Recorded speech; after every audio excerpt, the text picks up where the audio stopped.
So thank you all for coming tonight. Karen Duville and I'm Jennifer Davey are part of Linking Lands Alliance, this grassroots organization that's sponsoring the talk tonight. And the maps that you see around the room are part of our project, which is to help teach us and landowners in the Upper Valley about how wide-ranging the habitat for animals is and how we should try to think of our land as part of a bigger whole and what we might do on our land to help animals that need great big parcels to live on, what we can do to help that work better for them. So we'd love to talk with people about their land or about their towns and where they think the habitat is. And we've had a lot of fun with our local groups getting together. So if anybody's interested in those sort of local grassroots kind of gatherings, we have sign-up sheets and you can talk to us afterwards too.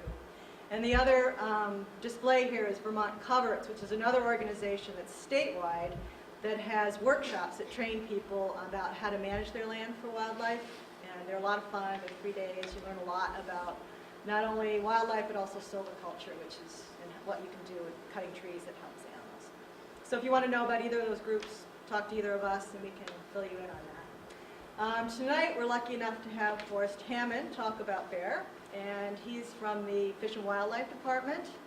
And he's from Vermont originally, but he went to school. He's going to stand up and try to interrupt. But he went to school in Wyoming, so he spent a lot of time studying grizzly bear and black bear, so he has a lot of great information. And his work deals with both moose and bear, but he's going to talk about bear tonight, and you will learn a great deal. I've heard him speak, and this is a wonderful talk. So, without further ado. Well, thank you, Jennifer.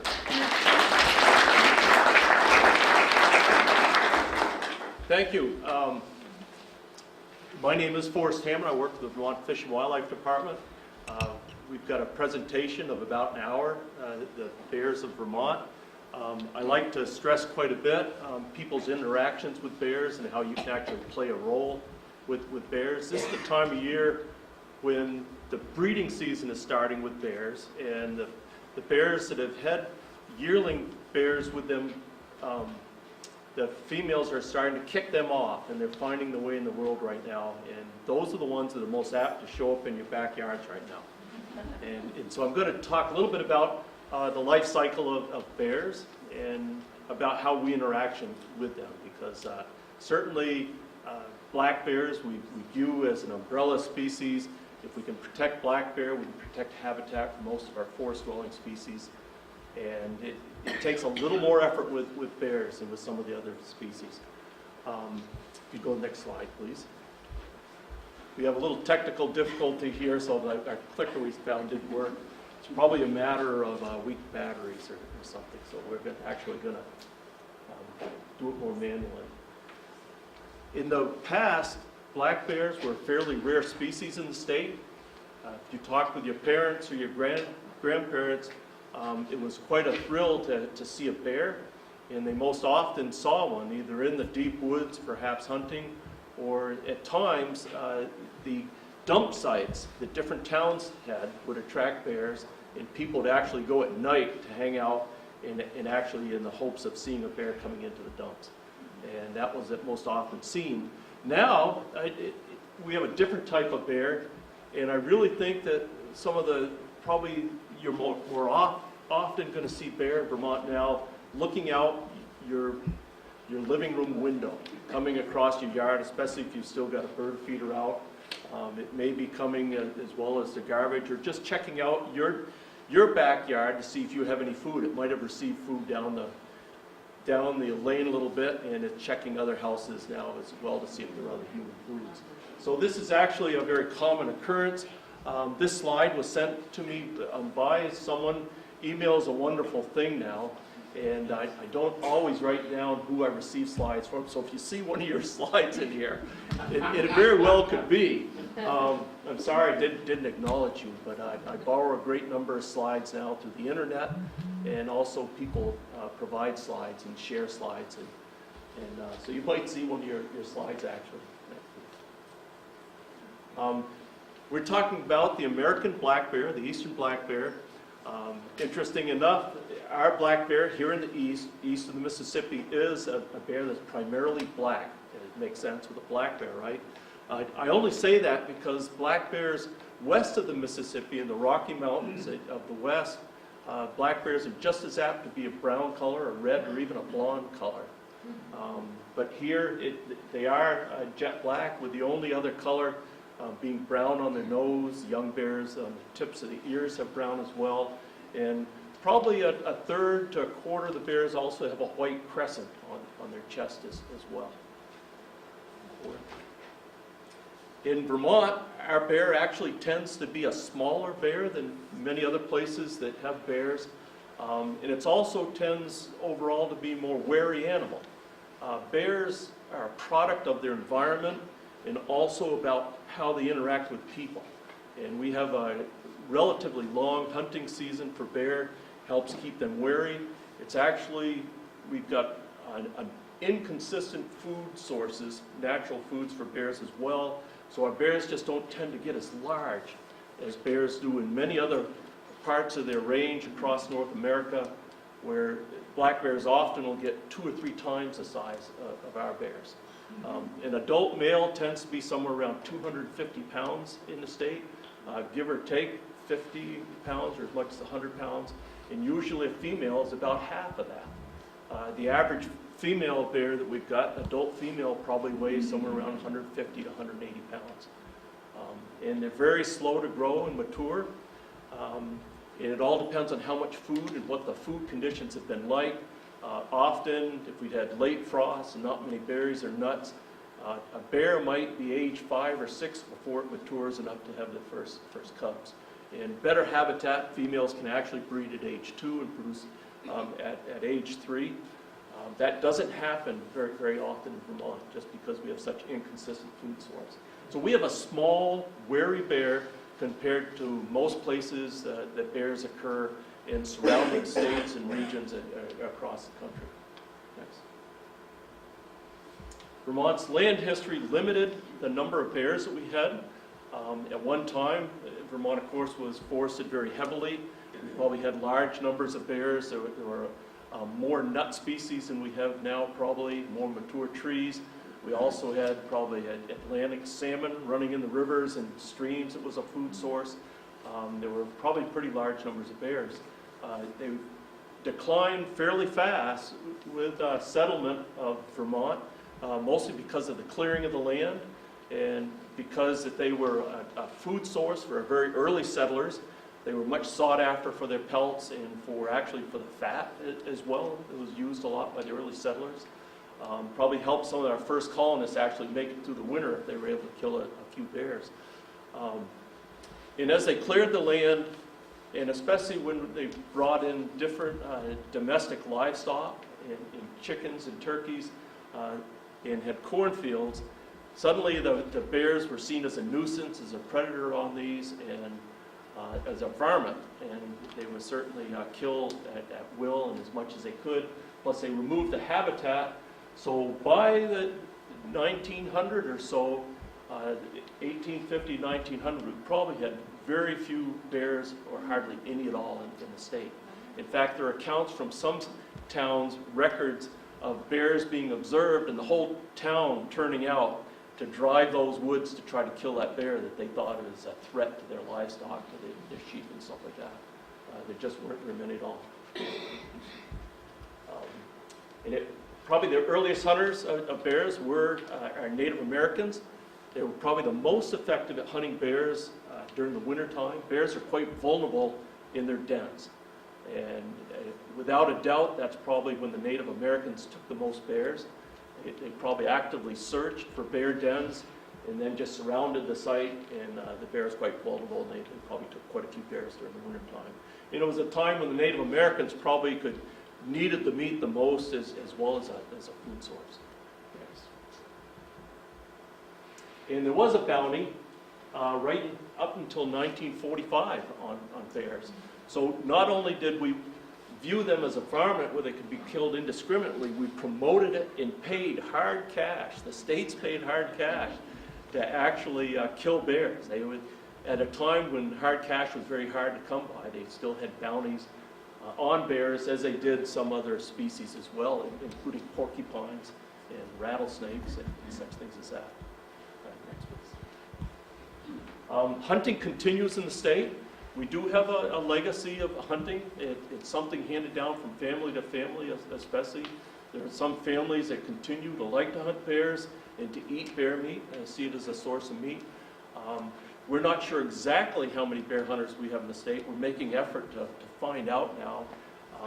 With our early season last year, it was the first year where you actually had to buy a tag to hunt prior to the deer season for bear. We had 10,500 people actually buy tags, which was a surprise to me that we actually had that many bear hunters in the state.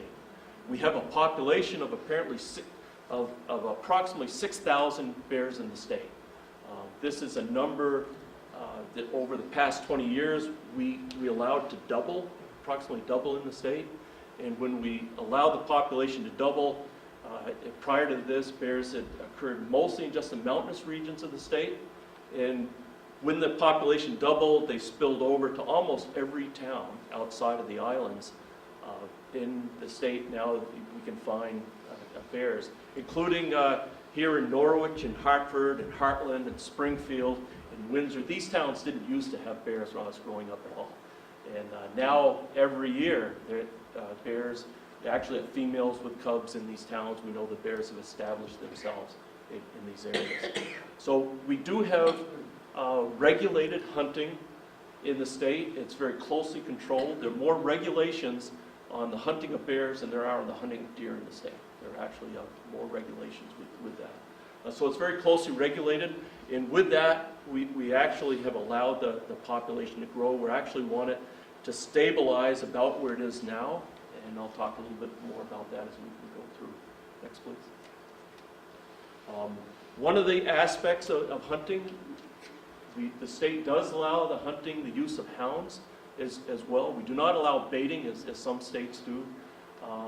If you have both baiting and hounds, it's almost like too effective a way to hunt. But with hounds alone, they take usually about 10 to 12% of the harvest each year is taken with the use of hounds. Hounds serves a role as well. When there's a nuisance bear in the area where there's some conflict, sometimes the local warden will bring in a houndsman to try to do some hazing of that bear, to try to move it away from an area where it's causing a problem. So it's actively used with management as well. And again, they're very closely regulated as well. Next, please. What we find is our harvest changes year to year in the state. And again, it's all based on food. Everything about bears is about food. And 2012 was a year there was very little food. We tend to cycle. It seems like roughly every other year there are many berries and nuts for the animals out there. 2012 was a year that perhaps you remember, we had just no berries and no nuts. And we found the distribution of the harvest changed. The darker the color, the higher number of harvests for that town, with Pownell actually having the highest. They had 19 bears taken in Pownell. And the reason why Pownell had so many bears taken was because there were so few natural foods. The bears moved out of the mountains. Pretty much the central part of the state was the core bear range where we've had the highest numbers of bears in the past. But when there's no nuts and berries, the bears have to go somewhere to find it. And so what we found is there's actually more agriculture on the boundary towns in the state. As we know, it's the lower elevation areas, and especially towns where there were many cornfields. That was the primary food in September for bears. It was during the hunting season, 2012, and quite a few bears were taken along the Connecticut River and then along the border with New York State as well. Next slide, please. We all are products of our food. We're always searching for food. Bears more so, simply because for 5 months of the year, they're not eating at all. And during that time period, the females are producing their cubs and lactating. And everything with bear society depends on their size. And they need to get enough food during those other 8 months or 7 months to reproduce, as well as build up the size to be somebody in bear society. And so they're always searching for food and looking for it. And they travel great distances. They need large acreages. And that's part of the reason we talk about them being an umbrella species. They need large amounts of forested area to meet their life needs, especially because the food that they're seeking every year occurs in different amounts, and different foods are abundant or not abundant. And so a bear, usually its home range is not sufficient for all of its dietary needs. It has to go outside of there to find foods, at least on an every other year basis. Next, please. As I mentioned earlier, Vermont and even New Hampshire, northern New England, does not have a lot of key foods. Although bears will eat just about anything we will and more, there are several key species that are very important to them. And these are the ones in Vermont that are probably the most important, with actually beech nuts at the bottom actually being the most important. I'll talk about that in a little bit. But as you can see, in looking at these key species that occur late in the summer and during the fall, it's only agricultural corn, feed corn, that is probably consistent at all. The rest of these, some years we have some years we don't. Next. One key food that's missing in most bear range is this plant right here. Who knows what that plant is? Yeah, skunk cabbage. Anytime you read about bears' spring food, they talk about skunk cabbage. In most parts of bear range, of course, North America, there is skunk cabbage where bears occur. And it's a key food, and they actually do very well in the spring with skunk cabbage. Not only can they sustain their weight, but perhaps even gain weight eating skunk cabbage, and it comes up very early. Unfortunately, when I first started studying bears in Vermont, I found that most of the high elevation regions with the core bear habitat, we don't have skunk cabbage in those areas. We have it around Lake Champlain. We have it where the Deerfield River enters into Massachusetts. We have it over toward the western part, toward Lake Champlain, but most of the towns have very little. There's some other plants that people mistake for that.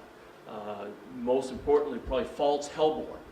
It comes up as a light green plant very early, and people think that's skunk cabbage. Bears do very well on this. Where it occurs, it just doesn't occur very much. It does just across our border in Massachusetts, and every wetland in Connecticut seems to be just full of skunk cabbage. And the people that study bears for there say that even if there are overwintering nuts available, the bears will often be eating skunk cabbage instead, and they do very well. Unfortunately, we just don't have much in Vermont. I think it's one of the key reasons our bears are actually smaller and have lower reproductive rates is a lot of it's due to the lack of this one plant. Next, please.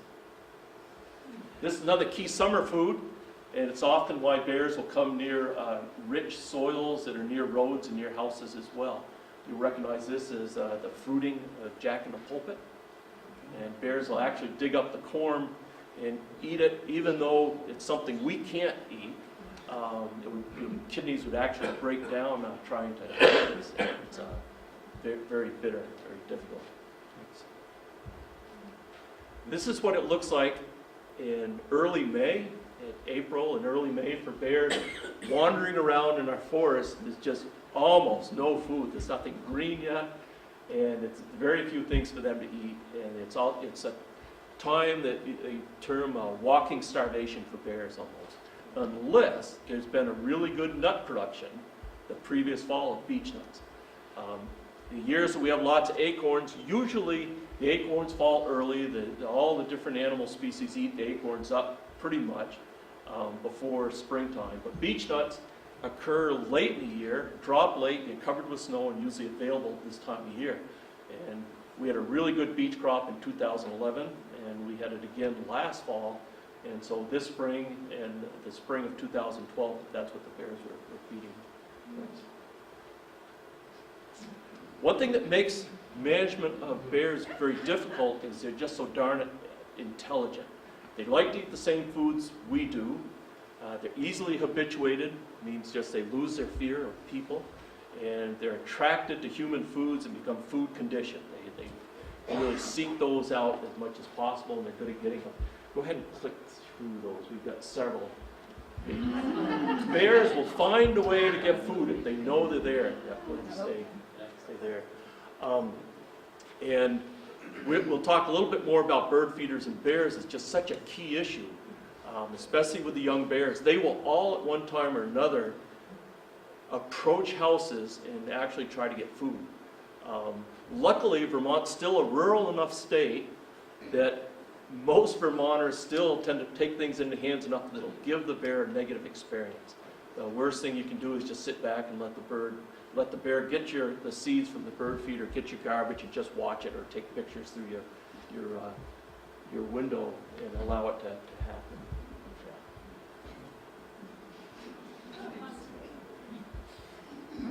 I'll speak a little bit about beech trees and the importance of beech nuts. When I first returned from college and returned to Vermont, and I met with Vermont's bear biologist at the time, Charlie Willey, who wrote the book on bears in Vermont at the time. He told me then, he said, beech nuts are the most important food for bears in the state. And it's years that we have beech nuts produced that winter the females tend to synchronize and produce cubs. And it's pretty complicated how they do it.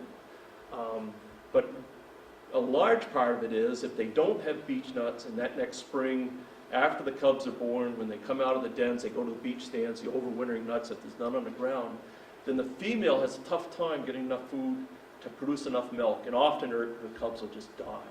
Or they'll be so weak that she just they can't keep up with her, and they're easily predated on by coyotes or bobcats or fisher and that type of thing. And so she loses her cubs, breeds again that summer, and then if there are nuts that year, then in the spring the cubs survive better because she's able to lactate, produce more milk. And so that's a way that they synchronize to years that most of the females that are going to have cubs, the cubs are born and survive following years of beech nut production. And it's hard to believe that a little tiny nut, go ahead next, can be just so important, or that these areas of concentrated trees can be so important. But the bears like to feed on beech nuts, on ridge tops, remote areas, because they're often climbing the trees to get the nuts early in the season before they drop. And they're very vulnerable and feel exposed, so they don't do it near roads and near people. And they tend to do this in remote area. And to be most efficient, they go to where there are a lot of mature trees, a high density of beech trees. We call these bear-scarred beech stands, and we actually try to protect these. We can tell that that's what they are because all the claw marks on the bark of these trees. Next, please. And beech nuts, again, it's this little tiny nut at the top that's so important to bears. And it's a very sweet nut if you haven't eaten it. It's got a high amount of fat. And the way the bears can gain weight on this, and they do, is to go to these areas where there are a lot of trees, there are a lot of nuts in those areas. And because the actually nuts produce in a kind of a thorny husk, and then there's two nuts with a very hard shell, rather than trying to crack those shells like they do with acorns to eat the meat, they just eat it shell and all. Just to eat it all, let their system digest and go through it. And that's how they can eat enough of these in a fast amount of time. You'd think it'd be pretty rough on their digestive system and stuff with all those shells, but they actually do that. This time of year, you can go into these beech stands and find all these dry piles of shells. And that's the remains of fecal matter from this past year, and all that's left is the dry shells. And it's funny because I'll walk through these stands with people, and I'll point those out, and they don't even recognize what that is. It's just a pile of shells everywhere, and that's actually. And the important thing about beech nuts is the bears can continue to eat them, and they get a lot of nutritive value even as they're growing at this time of year. That the bears are still eating them. They're pretty much tapering off probably about now. They're getting large enough that there just aren't as many. That's something that it just shows that the value of this nut isn't just in the fall, but right through the fall and spring. Next, please. When you go into these beech stands, one way you can tell what they are is there's actually these large, what look like large squirrel nests, as much as 10 feet across up in the beech trees, where they break the branches and pull them into the forks of the trees and lay back and actually strip the nuts off and eat them while up in the trees. And again, to do that, they're not comfortable unless they're in a pretty remote area. Even hiking trails and things like that You would think you're way up in the woods that bear would do it right next to hiking trails, but they tend to even try to get away from those where they just won't be disturbed, less chance of people coming by. Next. And that's enough probably on beach at this time. I just get very enthusiastic about it because it's just so important to the bears in Vermont.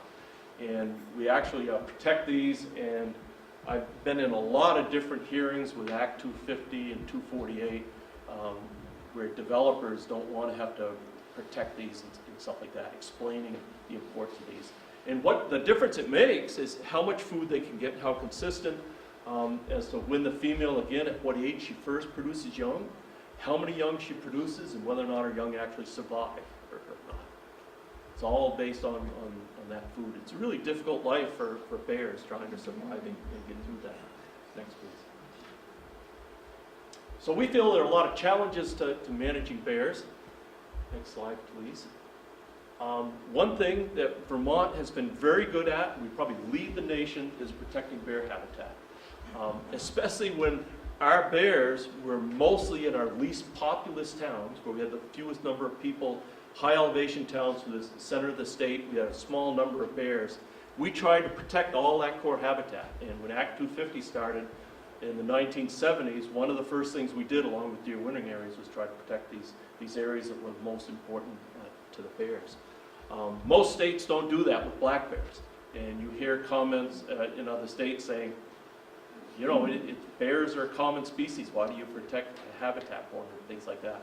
We just think that there are so few alternative foods that we do, and we try to work as well through Act 250 and promoting unfragmented habitats. The bears do need large areas of food. Next, please. And with Act 250, besides the scarred beach stands, travel corridors and linkage habitat. Because the bears have to travel to find their foods outside the home ranges, and they tend to go in the same type of areas. It's forested habitat, and they cross roads in the same areas. We can actually define those, and in some cases we protected those through Act 250 as well. And then bear wetlands, where in the spring and summer, it's often where the first wetland species of the first green plants that the bears feed on, and also they need them for cooling in the summer. So where we identify wetlands used a lot by bears, in some cases we try to conserve or protect those if we're able to as well. Next, please. We've done some research in the state as well. We looked at resort development in the late 1980s and 1990s, at what the needs of developers of the big ski resorts were. At one time, our ski areas were just ski areas, but starting in the late 1970s, we had large corporations buy our ski areas for the most part and want to do four-season resorts, and residential development was a huge part of all these resorts. And so suddenly there started to be a lot of impacts on bears. So we actually did some work in the late 1980s and 90s looking at what the needs are of the bears in relation to these areas. And we found that indeed development, resort development, and bears can coexist, but first you identify what's the most important for the bears and what the needs of the resort are.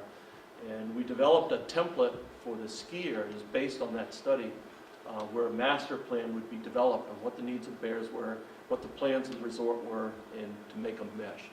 And that was first done in Stratton, and most of the ski areas now have done that. This is a map that shows some of the largest forest blocks in the state, and it also just happens to be the areas that we had our early populations of bears, where after the Vermont became reforested, where we had the largest numbers of bears. And right up until approximately 1990 or so, these were the areas where almost all of our bears were found. But then we started a management planning process. We went out to the public, and the public indicated we'd actually like to see more bears in the state. So we backed off with the hunting seasons. We shortened the hunting season and allowed the population to grow, and now we've got bears where we have them now in the state. Pretty much all the towns. Next. We also looked at whether or not we had just one population of bears or whether or not genetically we had different populations. And what we found was we share a population of bears with Massachusetts, where the genetic makeup is mostly like that. The blue in the center of the state, the bears tend to be genetic makeup pretty much the same, and there was a fairly distinct one in the Northeast Kingdom. And we think how this came about was perhaps because it takes, of course, decades and decades to see any kind of genetic changes. But we think with the clearing of our valleys and stuff, it was just the mountain regions that the bears lived, and there were wide spaces where there weren't many trees and there wasn't much crossover with bears. And now we have some of our major highways in those areas, and those tend to be semi-permeable barriers to bears as well. What we find is some of the male bears cross, but we don't have many of the female bears crossing our major roads.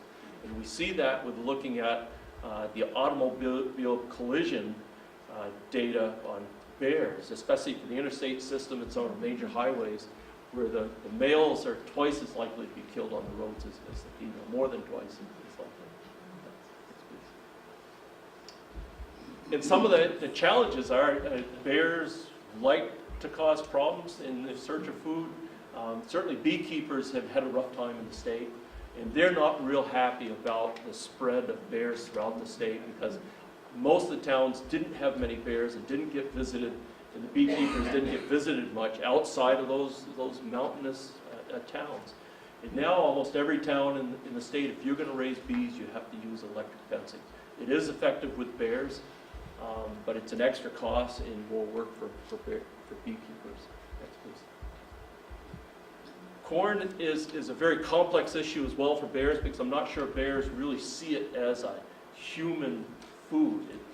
Often it's adjacent to a forested area, and a bear can just walk right out of the woods into a cornfield, and voila, it's the largest amount of highly nutritious food that a bear actually can come on. But interesting enough, the bears do know that they feed on corn at risk. No farmer likes their corn to be visited by bears and fed. Bears will actually live inside a cornfield and press it all down, core it out. You might not be able to tell from the outside of the field, but when a farmer goes to cut the field, they're just wide areas, just all beaten down, and the corn's no good to them at all.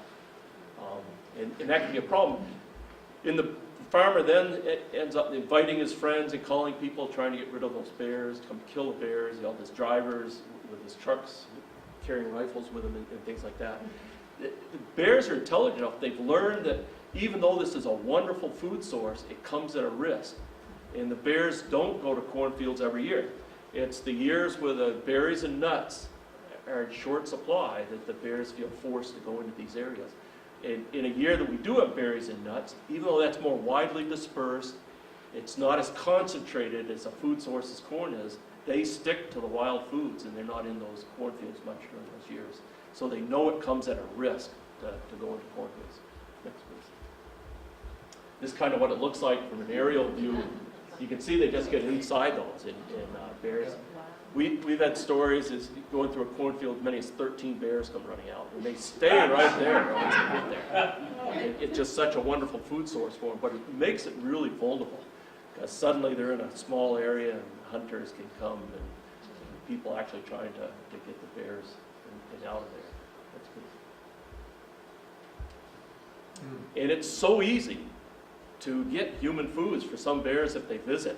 Most people don't even put lids on their garbage, when you put it out on the curb and things like that. You can certainly do other things with garbage, discourage bears. One, don't put it out the night before, but put it out the morning, there's going to be a pickup. You can have lids on your garbage cans. You can get a stronger structure garbage can where you actually put a lid on and actually put some hinges on it, where you can put clasps on it so a bear can't open it very easily. There are different things you can do as well. And you may have to do that. If bears learn when garbage pickup day is. We have a lot of records of that, of bears coming back to a certain area the day that they know there'll be garbage out. Next please. And even where we work with residential subdivisions, as Act 250 permits, it calls for them having a dumpster that's bear-proof. people get into a rush, or the weekend folks, they don't realize there's a bear problem, they're too lazy to put their garbage inside the dumpster, and the bear continues to get human foods. And as I say, once they get human foods in one place, they go somewhere else, and the more that they get human foods and get away with it, the more their behavior progresses and they become more brazen. And then they'll try to get into a garage to get at food, or they'll try to get in someone's kitchen when they smell something good cooking in there. At that point, they start causing actual damage that comes at a cost, and we get calls and all that. And once they start going inside buildings, and the way people are most often hurt by bears, and it's reported as bear charges, is there'll be a bear in a garage or inside a building or something, and someone will just show up and it blocks the bear's route out. And running over that person, scrambling to get out, the bear might claw them several times or even give them a bite or two. And that usually goes down as a charge. And almost every year in this part of New England, we'll hear something about it on TV. It makes the news from the Adirondacks or New Hampshire, Vermont. We've had them in Vermont as well. You think about it, this is a 200-pound bear or something. It could very easily, it's got all the equipment, it could kill a person very easily if it wanted to. We don't have reports of bears killing people.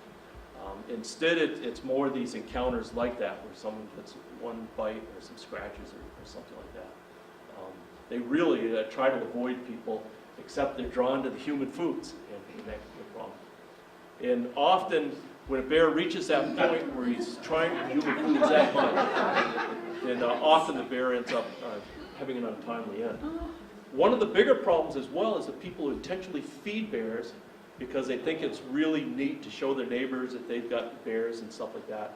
And it's kind of interesting because this is really easy to draw bears. Anybody could do this if you want to, just by feeding them a lot of marshmallows and things like that, having them out there for them.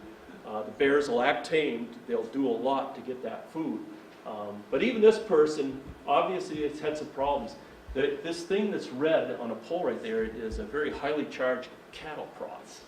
And so he's prepared for a bear perhaps not being so happy. And one reason bears get unhappy when they're fed is when you run out of food. Or if the bear shows up after the others have been fed. And so most of the places that I've gone to that have been feeding bears, you can tell there, because often their lower doors and windows have fencing across them, and there's claw marks on the side of their houses and stuff like that.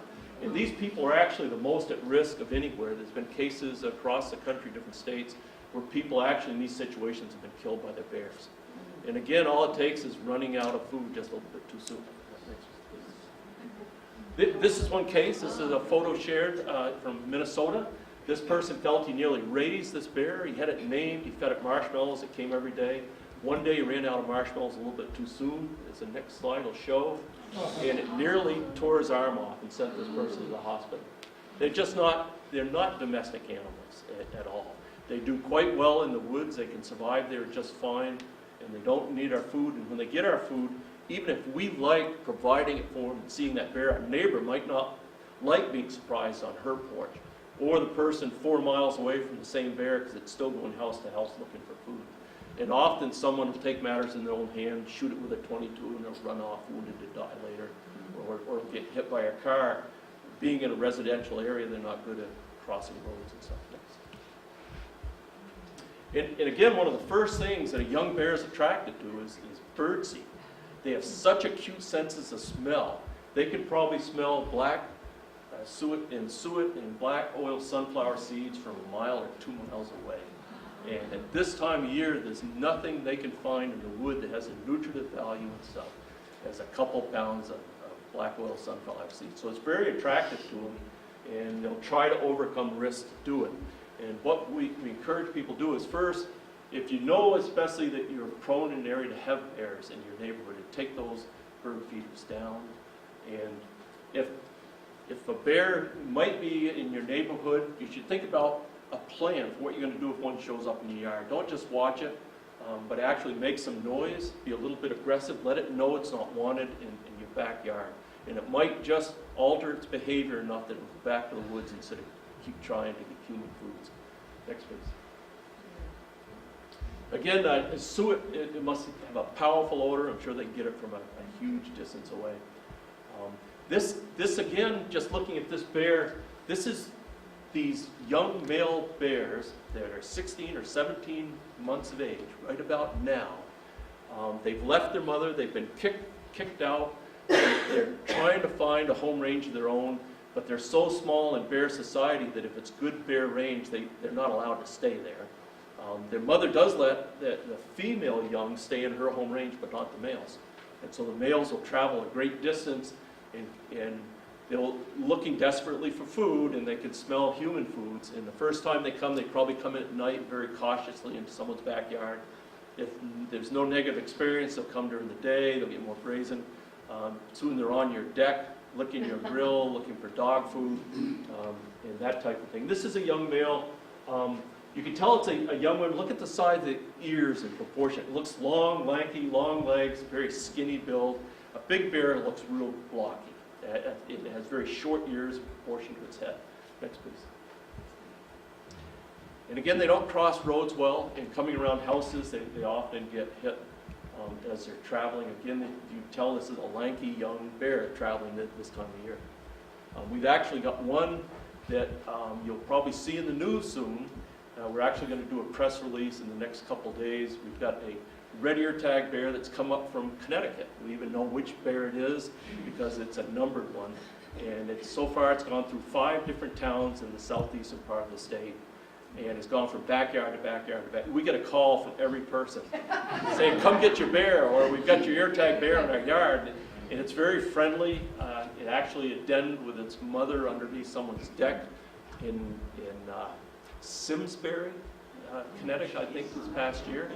And again, it's off traveling, and it's coming through Vermont. It's very habituated and looking for human foods. It hasn't caused any damage yet, but it's going from house to house to house, and we're getting dozens of calls on this. And so we're going to do a press release asking people to help us with this bear, see if we can modify its behaviors, encourage people to clean up any attractants around their house in these towns, and see if they plan, if the bear comes in your backyard, give it a negative experience. Hit it with paintballs or a slingshot, something shot from a slingshot, let off an air horn, or even one person I talked with this morning, the woman said, yeah, it came walking across this little bridge on her lawn, across this little thing, and she came walking up to the house. I stepped out and hollered to it. It looked at me and left. She let it be known it wasn't wanted on her property, and the bear just left. And I said, you did exactly right in that case. So we don't, the thing is, if that bear doesn't change its behavior, it probably won't live to be 2 years of age. And that's why we're using this bear to showcase how you can actually alter a bear's behavior by our actions and make them survive. Next, please. And of course, the linkage habitat, especially the road crossings, we identify a lot of these by where bears get killed and where they're sighted the most. And we work with the transportation department on vegetation management. If there's ever, in a lot of these main roads, when they go from 2 lanes to 4, it's actually federal transportation funds available perhaps for a crossing structure. And so we're collecting this data around the state. A lot of towns and organizations are helping us collect this kind of data on bear crossings, just so we'll have it when highways go to larger highways and there's opportunities for structures to help the animals get across the road. Next, please. Even sugar lots, bears can cause problems. Well, probably still squirrels cause more problems than bears do, but it just shows you there are challenges. We get calls even at sugar lots with bear damage. And again, these young bears that are causing problems now, primarily these 16, 17-month-old males, are really timid. They're trying this out. They're trying their life of crime, but they're not brazen yet. They're not brave. And you can look at this bear, you see, it's just someone saying, boo, that bear's out of there. That's all it would take. These are not dangerous bears. They're not a health issue at all. So if you can identify it as a juvenile bear that's coming onto your property, into your yard, you can feel very confident taking control of the situation. Ben Killam, bear behavioralist out of Lyme, actually says, step out your door, look the bear right in the eye, and take several steps at it. He said it's the same thing another bear in bear society would do to let a bear know it's not wanted. and that's all it takes, and that bear will disappear out of there. I've told my supervisor that. He says, we can't be telling the public to go walk out the bears in the yard. So. But Ben has no compulsion about doing that, and he laughs at that. Next, please. We do have a management plan, and again, every 10 years we go to the public and ask, the big question is, how many bears do you want? Are you happy with the number you feel are in the state now, or would you like more, or would you like less? At this time, we're told to stabilize the population about where it is now, and that's why we've lengthened the hunting season back to the days we reduced it in 20 years ago, and so we're trying to reduce slightly or keep the bear population where it is. Next, please. And our goal is to have wild bears that can live in the woods by themselves. They don't need any help from us, and they're a symbol of what's wild in the state, and we're all happy to have them here. We have a healthy, robust population of bears in the state. They should be here a lot. We've conserved a lot of land. We have a lot of public land in the state, and things look good for the future of bears. And hunting will continue. It's a tool that we use to actually keep the population of bears where it is. We feel that bears are one species that there isn't a biological carrying capacity. We're never going to reach that. It's a capacity of how many we want to allow. It's a behavioral capacity, and it's something less than the number that could be here. And again, it's all based on tolerance. How many bears will we tolerate? How well can we live with bears in our communities? And I get a lot of calls from actually different towns that are having problems with bears. Sometimes a town manager calls, will you come give a talk, just tell us what to do about our bears, how to live with the bears in our towns. And I'm always welcome to do that when I get those calls. And again, bird feeding, 20 years ago, 15 years ago, we promoted summer feeding of birds. We have apparently, from national surveys, the highest rate of bird watchers in the country. And to me, that means we've probably got the highest rate of bird feeders out there, too. And so potential problems with bears. And so we feel it's just to be responsible. If you think there are bears in your neighborhood, there's high potential, please take down those feeders in the spring. And the birds don't need it. We've really got it out there to see higher numbers of birds, right? So we ask you to do that. Next please. And people's tolerance of animals and how we treat them. And if people in Anchorage, Alaska can live with moose inside city limits, then we should be able to tolerate bears in our town and be able to live with them. Next, please. I gave a talk in Jamaica State Park. I really liked this. This was a number of years ago. And they had and I showed them by going to their dumpster and showing them the prints. In parks, whenever you camp, go to the dumpster. You can tell if they had bear problems or not. Because bears come in at night when there's dew on the grass and they cross gravel and then touch the dumpster to see what's there for food. You can always see whether or not bears are there and the size of the bear. And they called and said they're having some problems where I come give a presentation. I did. And I showed them the dumpster. I said, you've got an immature bear, a very small one coming in. Feel very comfortable trying to give a negative experience. It wasn't a week later that the ranger sent me these photos. You can see this small bear behind there. Apparently there's a blueberry pie inside the tent. And the people called the ranger and the ranger rushed. Very innovative. The next slide, please. He grabbed a fire extinguisher and just walked right up to the bear and just sprayed it as he approached the bear. It didn't hurt the bear any. I don't think it even got any on it. But the bear was scared and it disappeared. They didn't have any more problems with it. I thought that was really cool, and that ranger did that next. Oh, I'm sorry. Yeah. Where do I need to go? Wow. There. Okay, Sorry. Next slide, please. Bears are actually vegetarians. They're classified as carnivores, but they're actually omnivores. They're very poor predators, so most of the year they're not eating meat. They love clover. And one thing that different sportsmen are doing now to increase the carrying capacity for wildlife on their properties is actually doing food plots and planting clover. They're usually doing it for deer, but if they're in a forested area, a lot of them are finding they have as many bears come in as deer.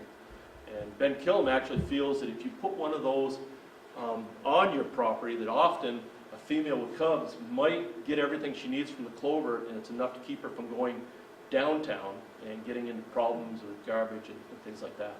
And he actually has some food plots that he maintains just for the bears to do that. Yeah, next please. I encourage sportsmen, anybody who loves wildlife, one of the easiest things you can do is to go out where there are wild apple trees growing and just sunlight them. They need, of course, sunlight to produce the chlorophyll and everything to survive, for photosynthesis, and because they're short trees, other trees are always growing up and blocking out the sunlight, and then the apple trees die. They'll actually persist for, who knows, some of the apple trees have been here since some of our earliest colonists in the same area. They just grow new stems and grow from the same area. All they need is sunlight. And so I tell sportsmen especially, we've got a lot of volunteer groups that do this, that go out and simply cut the vegetation back from around apple trees to allow them sunlight. It's a wonderful, not just for bears, but for birds and just about every animal. The quote I like from one of our foresters is that things happen around apple trees in the woods. They really do. That's where you see a lot of wildlife, is around apple trees. Yeah. In our power lines, with very little timber cutting being done, in fact, the amount of early succession habitat in southern Vermont is really very little. And some of the brushy areas where there's largest amounts of raspberries and blackberries produced now, and even blueberries in southern Vermont are along power lines. And when I talk to the people who maintain power lines, maintain them, and they fly with helicopters, they see dozens of bears. And it's wonderful habitat for bears and other species now. And again, I don't give a presentation that I don't talk about the value of logging for wildlife. There's certainly timber production can be done in a way that it can actually hurt the forest. It can cause erosion, all kinds of things, but done especially using a forester who's trained to direct these and do it right, it can be the best thing for wildlife habitat, for getting a diversity of wildlife habitat. So, and unfortunately, I think our kids are growing up and think cutting trees is a bad thing. That's bad in itself. And we are working in a lot of the different organizations, like the Linking Lands Alliance, is trying to identify the corridors that wildlife needs so that they do not get blocked up in one area, and you see problems with genetics, and especially for animals that aren't good at crossing from one place to the next. This is being done on a national, international scale, as well as smaller areas as well, identifying the major core areas that the animals have to get to, and then just how they actually get to it. And what we find is, one thing is, you might have a forested block here, here, and here. The animals don't go in a straight line from there. They might zigzag back and forth wherever the vegetation is such, and the topography that's easiest for them to travel. And we can identify a lot of those sites, or prospective ones, just from aerial photography, but it takes groundwork with track counts and things like that. A lot of town conservation commissions and regional commissions are actually doing that kind of work with volunteers. And we also have research projects with GPS collars and satellite collars and stuff on animals to help identify those. Yeah, and so there's a lot of ongoing work with this. Once we identify the sites, then we say, what are we going to do about it? How can we try to produce maps like these? And how can we actually protect those sites and perhaps conserve the most important ones? And we work with V-Trans as well, doing projects where we look at the major highways, like Route 9 through here, the red areas of where we have the highest potential for bear crossings, and where we've had bear crossings, we also have moose and fisher and bobcat crossings and things like that. And so with each of the major highways in the state now, we have most of those primary sites identified. And again, this will be used in the future when there are highway projects and things like that. One last thing I'd like to talk about is, over time, there's been a lot of tree species, mass species that have been important to bears that we've lost from disease and that type of thing. Climate change is a problem, and we're looking at how that's going to impact wildlife as well in the future. One bright spot, we think, is the work that's been going on with trying to restore the American chestnut. Climate change might actually help this, because probably the range of where you can grow chestnuts in the state is expanded north. We think that we can have certainly American chestnut restored everywhere where oak trees are grown in the state, and perhaps further north in a lot of those areas as well. I'm excited for bears and for other wildlife. The work that's been done with the American Chestnut Foundation is they think they produced a blight-resistant strain of American chestnut now, and what they want to do, next slide, is actually produce some seed orchards. The amount of mass produced by chestnuts, it's a more consistent mass producer than anything we've got in the state, partly because unlike oak and unlike beech, which pretty much produces every other year, maybe, American chestnut produces annually large amounts of nuts, and one way it does that is it flowers later than the other species, so it usually misses those late frosts. Next, please. And so we have an organization now. It's a fledgling organization. There's a Vermont, New Hampshire chapter, and they actually are doing volunteer projects. They still are doing some research orchards, working out the best strains. They're trying to work with the existing American chestnuts, which aren't blight resistant, but they still occur in some places in northern New England, and trying to cross with those with the resistant ones that they have. But within the next 5 years or so, we hope to have the first seed orchards of the trees we desire to have going out in the woods and stuff, and to produce those. And I find that very exciting. I won't see a whole lot of that in my lifetime, but I know the work's going forward that we might restore this important food source for not just bears, but for so many other species out there as well. It's going to happen. Next, please. With that, yeah. Thank you very much.